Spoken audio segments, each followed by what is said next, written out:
channel, ASMR Audio Bible, and today we're going to be working with week 7, day 5, reading from Leviticus 4 through 7 and Hebrews 3. I hope you guys are enjoying your day and ready to get started. Alright, let's go.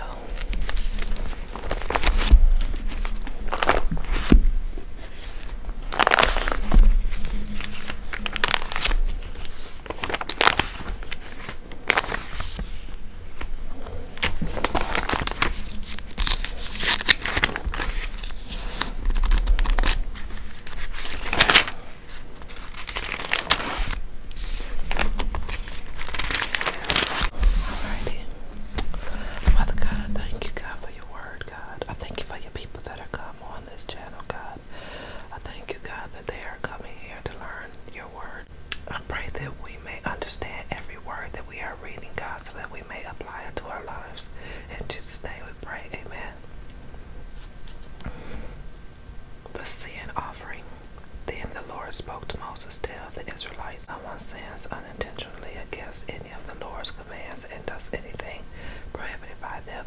If the anointed priest sins, bringing guilt on the people, he is to be present to the guilt on the people. He is to present to the Lord a young unblemished bull as a sin offering for the sin he has committed.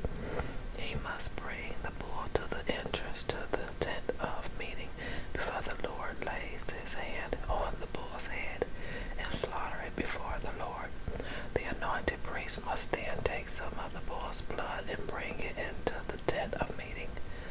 The priest is to dip his finger in the blood and sprinkle some of it 7 times before the Lord in front of the veil of the sanctuary. The priest must apply some of the blood to the horns of the altar of fragrant incense that is before the Lord in the tent of meeting.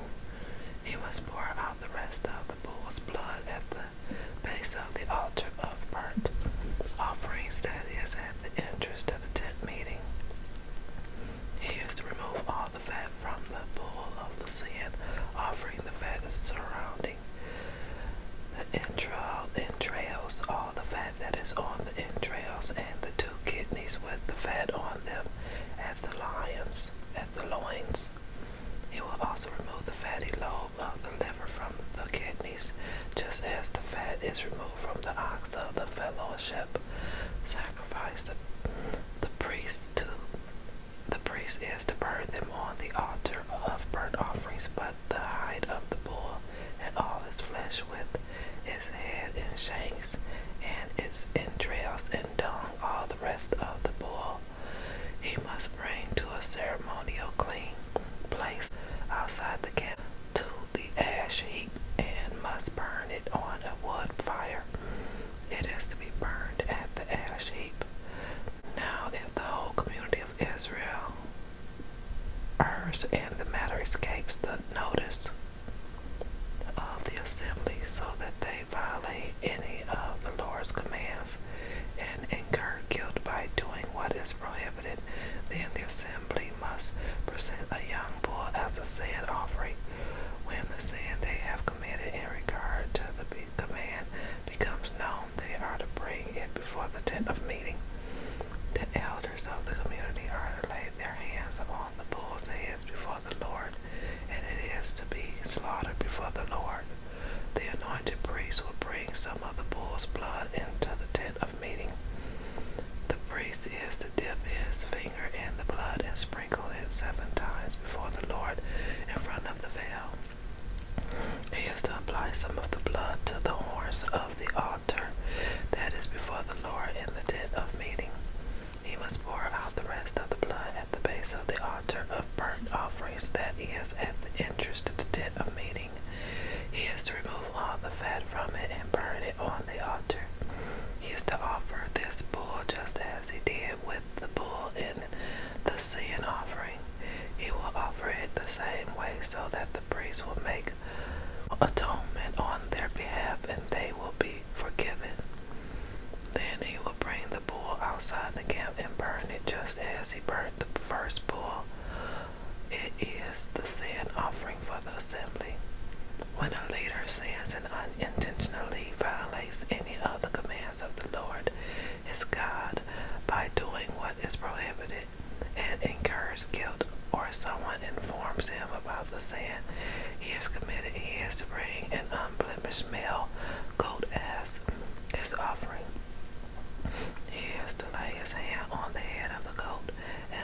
slaughter it at the place where the burnt offering is slaughtered before the Lord. It is a sin offering. Then the priest must take some of the blood from the sin offering with his finger and apply it to the horns of the altar of burnt offerings. The rest of its blood he must pour out at the base of the altar of burnt offering. He must burn all its fat on the altar like the fat of the fellowship sacrifice. In this way the priest will make atonement on his behalf for that person's sins, and he will be forgiven. Now if any of the common people sins unintentionally by violating one of the Lord's commands, does what is prohibited, and incurs guilt, or if someone informs him about the sin he has committed, then he is to bring the unblemished female goat as his offering for the sin that he has committed. He has to lay his hand on the head of the sin offering and slaughter it at the place of the burnt offering. Then the priest must take some of his blood with his finger and apply it to the horns of the altar of burnt offering. He must pour out the rest of its blood at the base of the altar. He has to remove all his fat, just as the fat is removed from the fellowship sacrifice. The priest is to burn it on the altar as a pleasing aroma to the Lord. In this way the priest will make atonement on his behalf, and he will be forgiven. Or if the offering that he brings as a sin offering is a lamb, he is to bring an unblemished female. He is to lay his hand on the head of the sin offering and slaughter it as a sin offering at the place where the burnt offering is slaughtered. Then the priest must take some of the blood of the sin offering with his finger and apply it to the horns of the altar of burnt offering. He must pour out the rest of his blood at the base of the altar. He is to remove from the fellowship sacrifice. He is to remove all its fat, just as the fat of the lamb is removed from the fellowship sacrifice. The priest will burn it on the altar along with the fire offerings to the Lord. In this way the priest will make atonement on his behalf for the sin he has committed, and he will be forgiven. Cases reoccurring sin offerings. When someone sins in any of these ways, if he has seen, heard, or known about something he has witnessed and did not respond to a public call to testify, he is responsible for his son.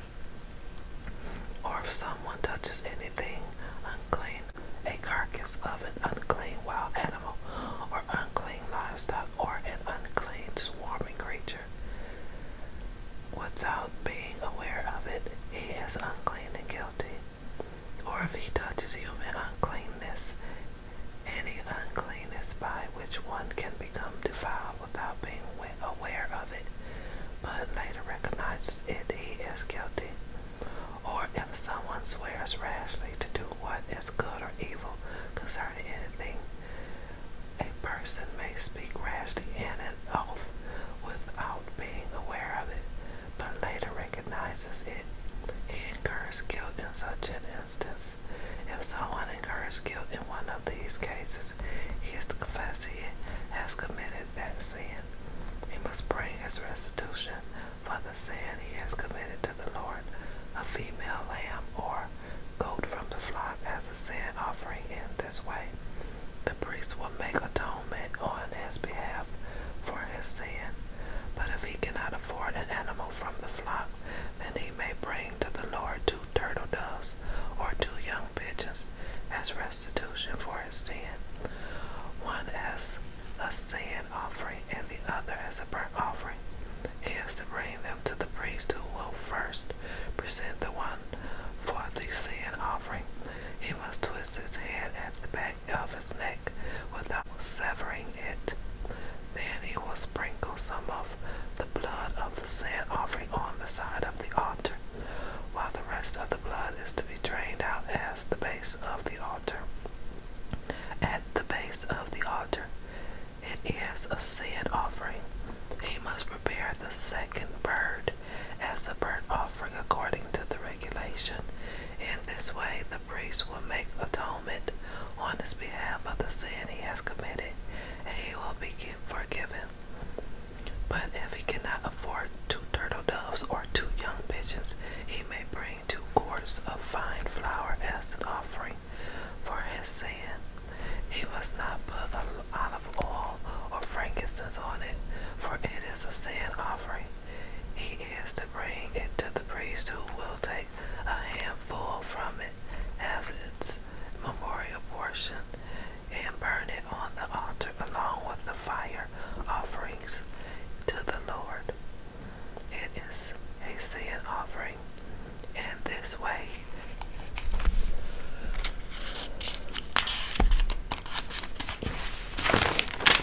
the priest will make atonement on his behalf concerning the sin he has committed in any of these cases, and he will be forgiven.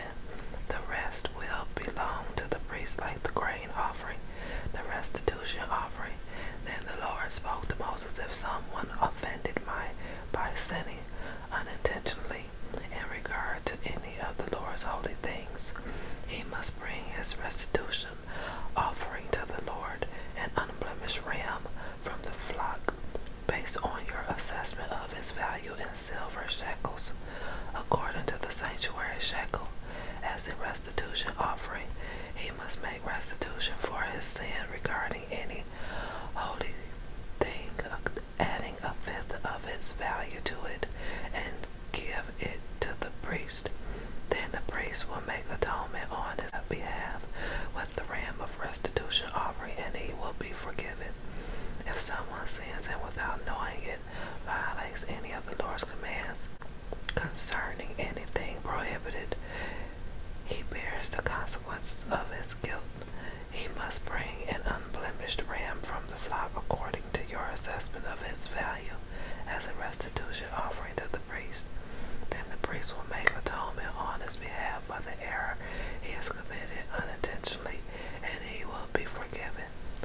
It is a restitution offering. He is indeed guilty before the Lord.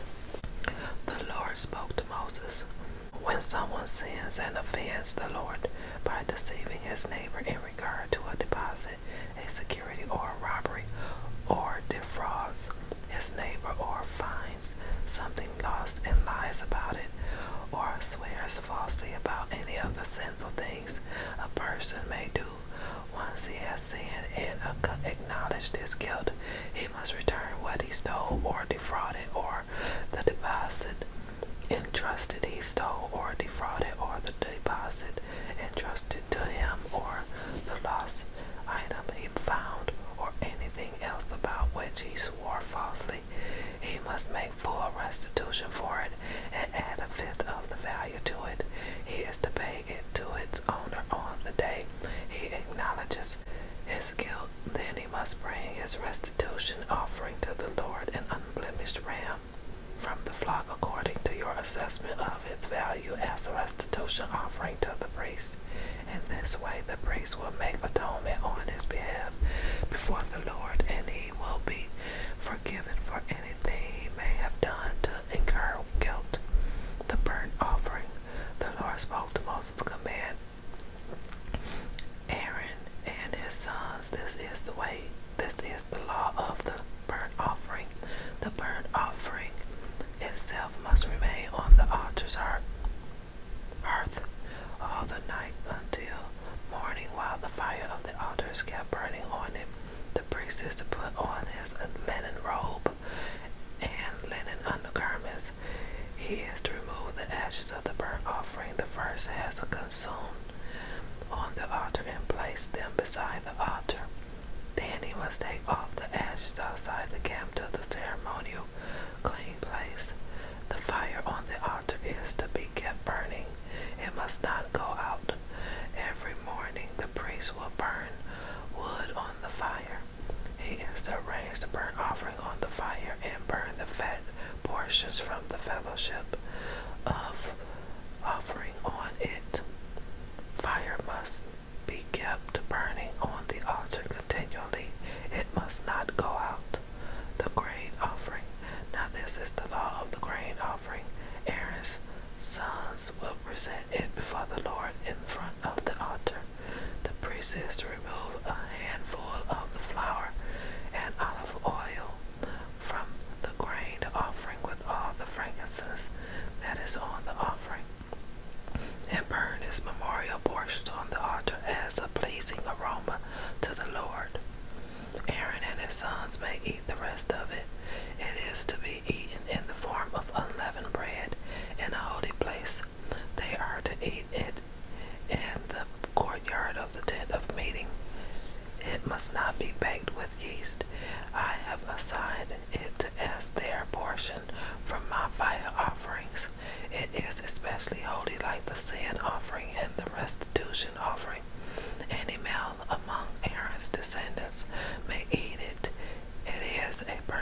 portion throughout your generation from the fire of the offerings to the Lord.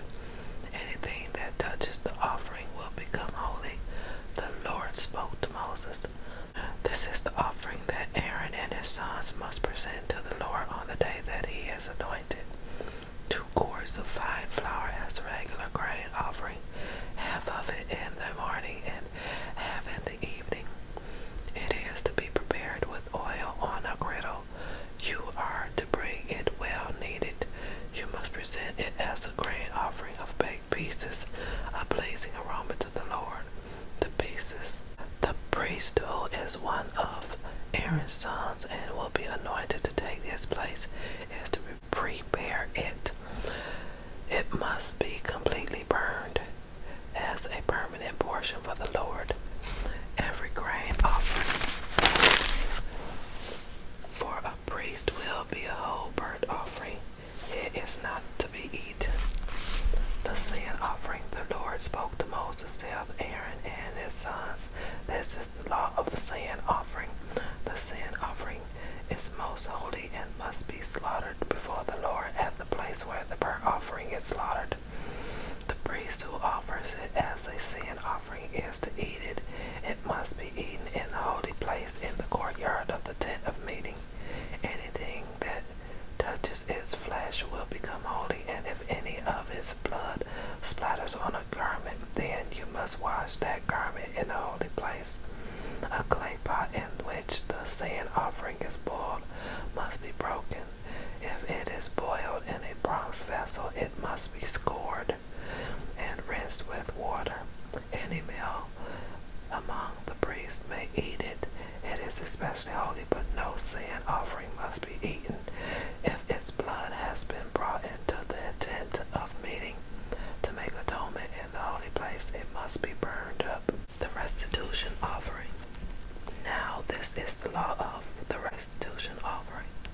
It is especially holy. The restitution offering must be slaughtered at the place where the burnt offering is slaughtered, and the priest is to sprinkle its blood on the side of the altar. The offerer must present all the fat from it, the fat tail, the fat surrounding the entrails, and the 2 kidneys with the fat on them at the line of the loins. He will also remove the fatty lobe of the liver with the kidneys. The priest will burn them on the altar as a fire offering to the Lord. It is a restitution offering. Any male among the priest's meat may eat it. It is to be eaten in the holy place. It is especially holy.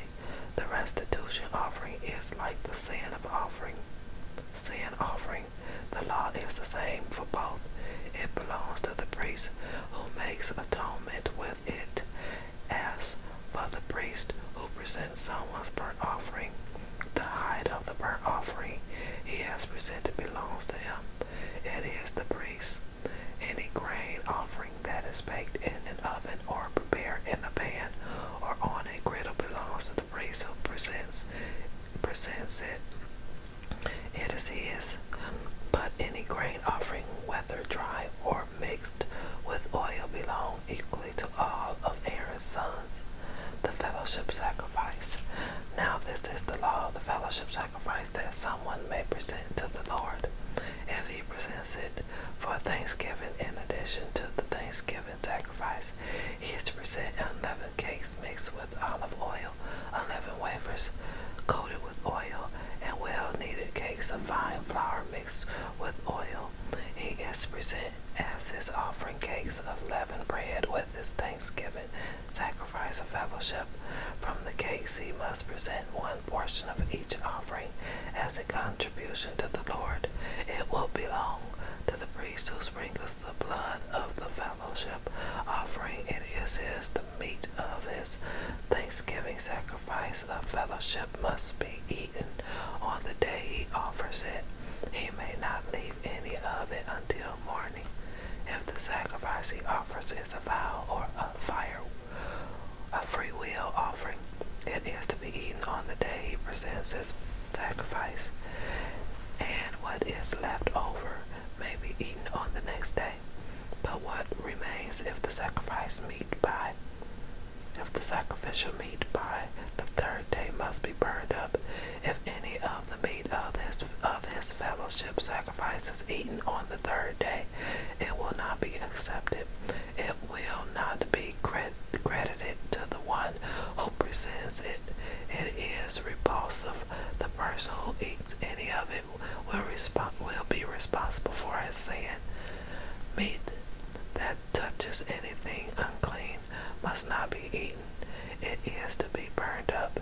Everyone who is clean may eat any other meat, but the one who eats meat from the Lord's fellowship sacrifice while he is unclean, that person must be cut off from his people. If someone touches anything unclean, whether human uncleanness, an unclean animal, or any unclean, detestable creature, and eats meat from the Lord's fellowship sacrifice, that person must be cut off from his people. Fat and blood prohibited. The Lord spoke to Moses, "Tell the Israelites, you are not to eat any fat, or an ox, a sheep, or a goat. The fat of an animal that dies naturally or is mauled by wild beast may be used for any purpose, but you must not eat it. If anyone eats animal fat from a fire offering presented to the Lord, the person who eats it must be cut off from his people."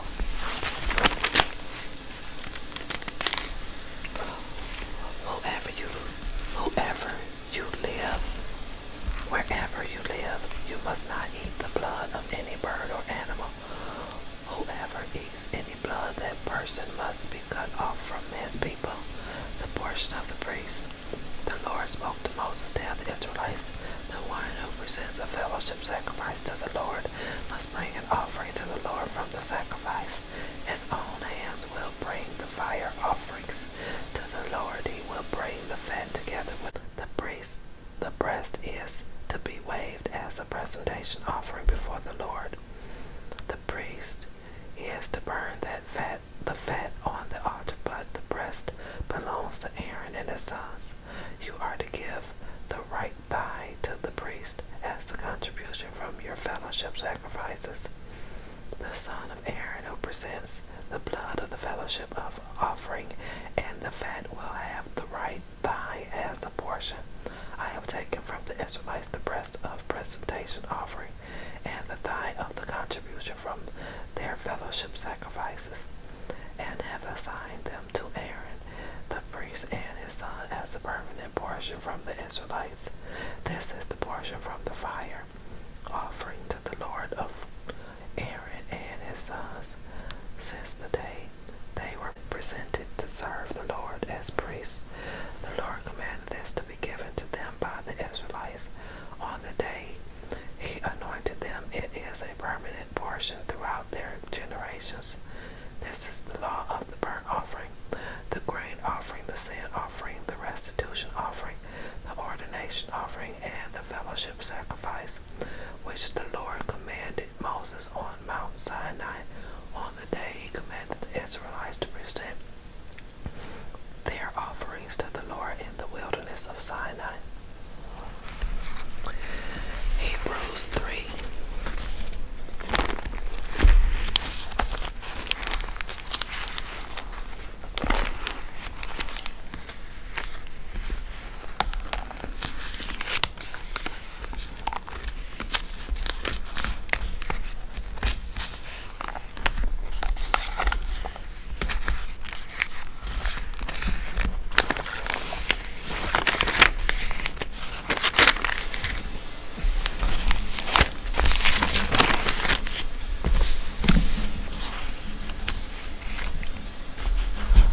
Apostle and high priest, therefore, holy brothers and companions in a heavenly calling, consider Jesus, the apostle and high priest of our confession. He was faithful to the one who appointed him, just as Moses was in all God's household. For Jesus is considered worthy of more glory than Moses, just as the builder has more honor than the house. Now every house is built by someone, but the one who built everything is God. Moses was faithful as a servant in all God's household as a testimony in the future. But Christ was faithful as a son over his household, and we are that household, if we hold on to the courage and the confidence of our hope. Warning against unbelief. Therefore, as the Holy Spirit says today, if you hear his voice, do not harden your hearts as in the rebellion on the day of testing in the wilderness, where your fathers tested me, tried me, and saw my works for 40 years. Therefore I was provoked with that generation, and said, they always go astray in their hearts, and they have not known my ways. So I swore in my anger, they will not enter my rest. Watch out, brothers, so that there won't be in any of you an evil, unbelieving heart that departs from the living God, but encourage each other daily while it is still called today, so that none of you is hardened by sin, deception, for we have become companions of the Messiah if we hold firmly until the end the reality that we had at the start. As it is said today, if you hear his voice, do not harden your hearts as in the rebellion. For who heard and rebelled? Wasn't it really all who came out of Egypt under Moses? And who was he provoked with 40 years? Was it not with those who sinned, whose bodies fell in the wilderness? And who did he swear to that they would not enter his rest, if not those who disobeyed? So we see that they were unable to enter because of unbelief. And that, my friends, is the reading of the word for week 7, day 5. I hope you all enjoyed it. And be sure to like, comment, and subscribe. Turn on the bell notifications. And bless someone else as God has blessed you. Share this video. Have yourselves a great day. Be blessed.